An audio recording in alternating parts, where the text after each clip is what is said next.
my dog Bear, and he's here for a few days visiting while my son's in Germany with his girlfriend. And he's a little homesick,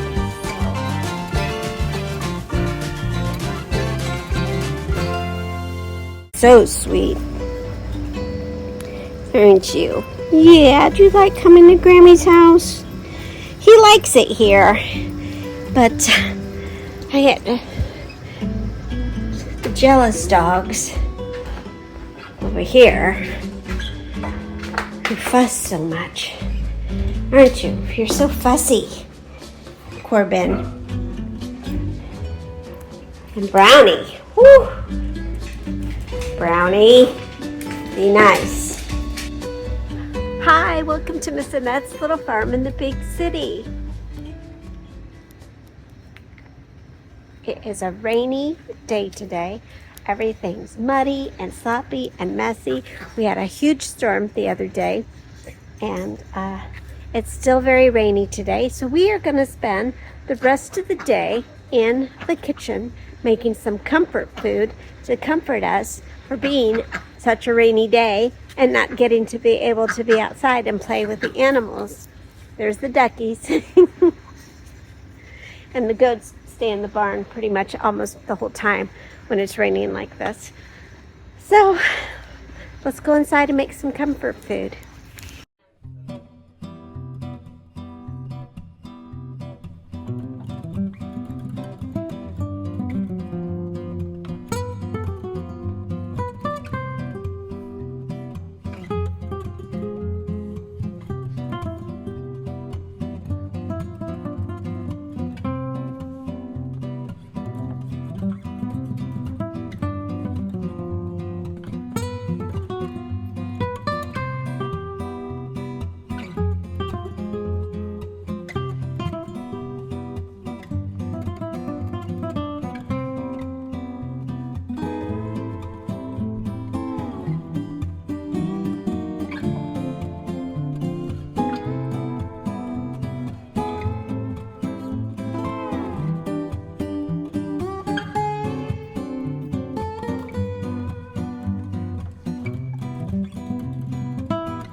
and very comforting.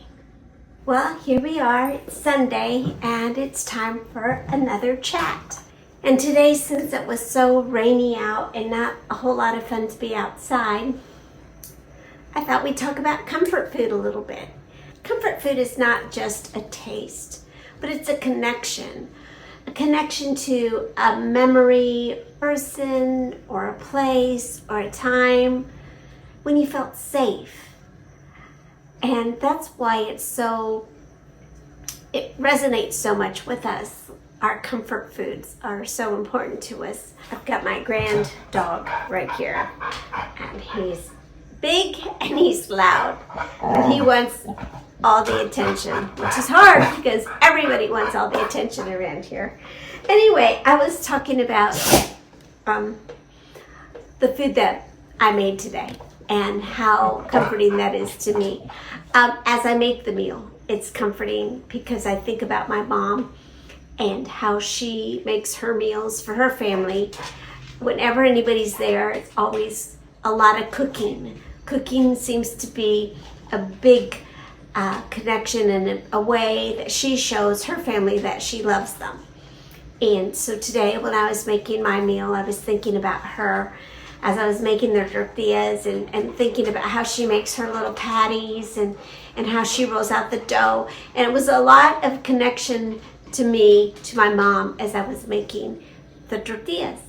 And I was making the beans. I was also thinking of my dad.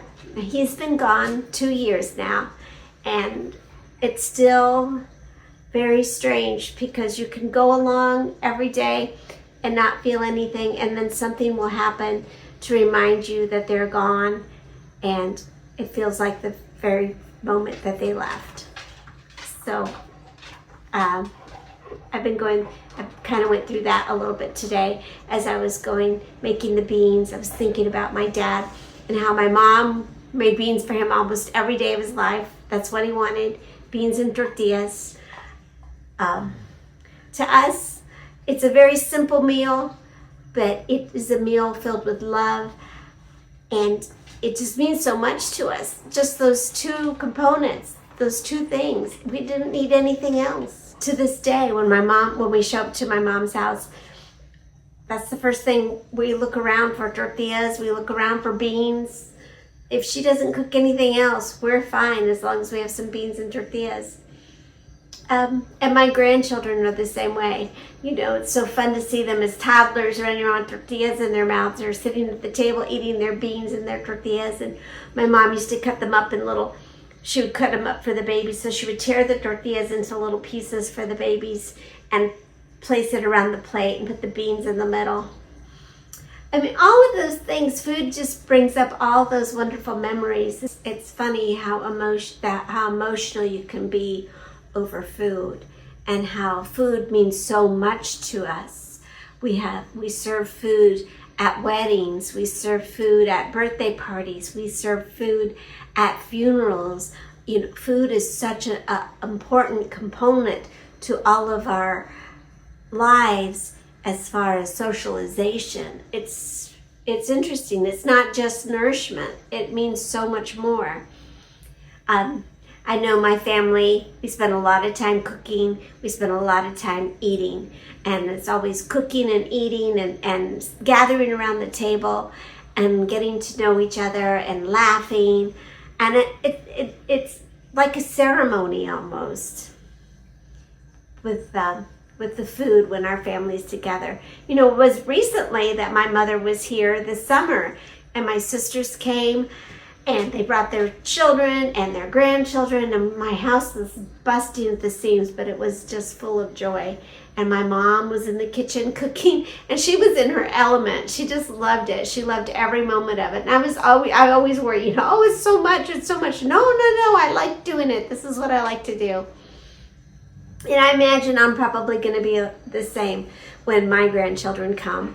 And I am the same when they come. They always want special things, and we always try to do those special meals with them when they're here. It was a short and sweet chat about comfort foods, but I really had my dad on my mind today and my mom on my mind today. And I just wanted to share that with you. How comforting that is. How comforting it was today for me to make myself a little meal and think of my parents and think of my family and share that with you, because I love you too, and I love sharing with you as well. So thank you so much for stopping by today for our little Sunday chat and stopping by here on Miss Annette's little farm in the big city. Try to get outside today if you can. Take care of yourself and take care of each other. And we'll see you next time. Bye. Love you. You okay there? You okay, big bear?